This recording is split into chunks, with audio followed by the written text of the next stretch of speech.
আসসালামু আলাইকুম। আমি ইউরোপ ইনফরমেশন থেকে রায়হান পিয়াস বলছি। আশা করি সবাই ভালো আছেন। তো আজকে আমি আপনাদেরকে যে দেশটি সম্পর্কে বলবো সেটা হচ্ছে একটি বলকান দেশ, নর্থ ম্যাসেডোনিয়া আর কি। এই দেশটি সম্পর্কে আমি আপনাদেরকে সম্পূর্ণ সঠিক তথ্য দেওয়ার চেষ্টা করব। এই দেশে আপনি ওয়ার্ক পারমিটে যেতে আপনার কত টাকা খরচ লাগবে, বা কতদিন সময় লাগে, বা বেতন কত, এসব পুরো ডিটেলসটাই আমি আপনাদেরকে আজকে জানাবো আর কি, এবং সঠিক তথ্য দেওয়ার চেষ্টা করব। তার আগে আমি আপনাদেরকে একটা কথা বলি, সেটা হচ্ছে আমার এই চ্যানেলটি হচ্ছে একদমই নতুন।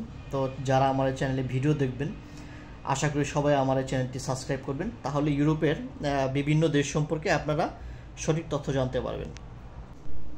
নর্থ ম্যাসেডোনিয়া একটি নন সেনজেনভুক্ত দেশ।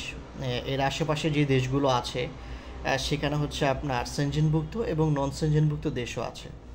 সেনজেনের ভিতরে আপনার বুলগেরিয়া আর হচ্ছে গ্রিস, আর নন সেনজেনের ভিতরে সার্বিয়া, আলবেনিয়া, কসোভো, এগুলো আর কি। নর্থ ম্যাসেডোনিয়া যেতে আপনাকে অনেক এজেন্সি অনেক কথা বলবে যে ভাই 8 লাখ টাকা বা 10 লাখ টাকা লাগে। আসলে ভাই নর্থ ম্যাসেডোনিয়া যেতে এত টাকা লাগে না।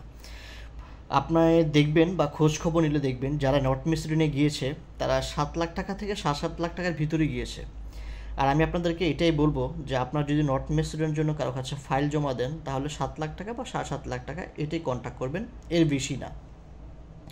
আর আমি আরেকটা জিনিস যেটা দেখলাম সেটা হচ্ছে নর্থ ম্যাসেডোনিয়াতে যারাই যায় তারা থাকে না ভাই কেউ। যেমন আমার এক পরিচিত বড় ভাই এজেন্সি আছে, ওনার মাধ্যমে কিছুদিন আগে 4 জন নর্থ ম্যাসেডোনিয়া গিয়েছিল, যাবার 2 দিন পরে ওখান থেকে তারা ভাগছে আর কি। যার ফলে এরপরে 20 জনের একটা ছিল আর কি। কোম্পানি বলতেছে যে না, এই 20 জনকে তারা নিবে না বা ভিসা দিবে না আর কি। পরে আমার ওই ভাই দেখলাম নর্থ ম্যাসেডোনিয়া গেল, ওই কোম্পানির সাথে কথা বললো, তারপর হচ্ছে জরিমানা দিল। তারপরে এখন কোম্পানি বলতেছে ঠিক আছে, হ্যাঁ আমি তোমাদের লোক নিব, কিন্তু এর আগে আমাকে কনফার্ম করতে হবে যে এই লোকগুলা ভাগবে না, থাকবে। এই জন্য আমি দেখলাম আমার ওই ভাই একটা কথা বললো যে এরপর যারাই যাবেন তারা থাকার মন মানসিকতা নিয়ে যাবেন।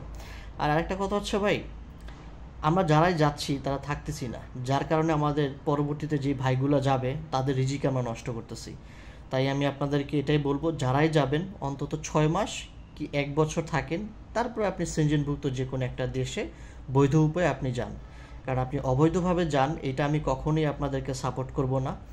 আর আপনারা বৈধ উপায়ে যান, বৈধ উপায়ে গেলে আপনার ওখানে ওয়ার্ক পারমিট ভিসায় যেতে পারবেন।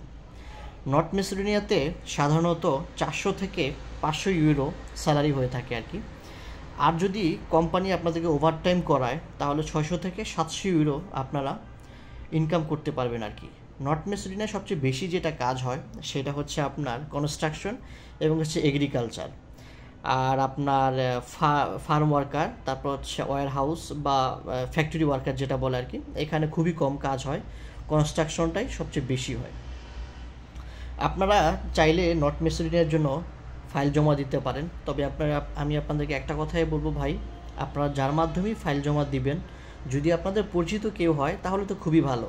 আর যদি পরিচিত কেউ না থাকে, আপনি যদি এজেন্সির মাধ্যমে দেন, তাহলে ওই এজেন্সির মাধ্যমে ভালো মতো জেনে শুনে বুঝে তারপর হচ্ছে আপনি দিবেন ভাই। কারণ আমি চাই না আপনাদের কারো টাকা মায়ের যাক। কারণ হচ্ছে ভাই, টাকা এমন একটা জিনিস, টাকা যেটা যায় ওইটা পাওয়া যায় না আর কি। আর আরেকটা কথা সেটা হচ্ছে ভাই, নর্থ ম্যাসেডোনিয়া এখন ভিসা দিচ্ছে বাঙালিদেরকে খুবই কম, মানে স্লো আর কি। আগে খুবই ভিসা দিছে, আমি যেটা শুনছিলাম ওনাদের দেশে নির্বাচন হওয়ার পরে ভিসা কার্যক্রমটা একটু স্লো আর কি। কিন্তু ভিসা দিবে, হয়তো বাঙালিদেরকে ভিসা দিবে, কিন্তু এখন কার্যক্রমটা একটু স্লো আছে। তো আজ এতটুকুই আমি আপনাদেরকে বলবো, হয়তো নেক্সটে কোনো একটা কান্ট্রি নিয়ে এটার ইনফরমেশন দেওয়ার চেষ্টা করব। আমার জন্য আপনারা দোয়া করবেন। আর একটা কথা বলবো ভাই, আমার এই চ্যানেলটা নতুন, আমার চ্যানেলটা সাবস্ক্রাইব করবেন। আসসালামু আলাইকুম।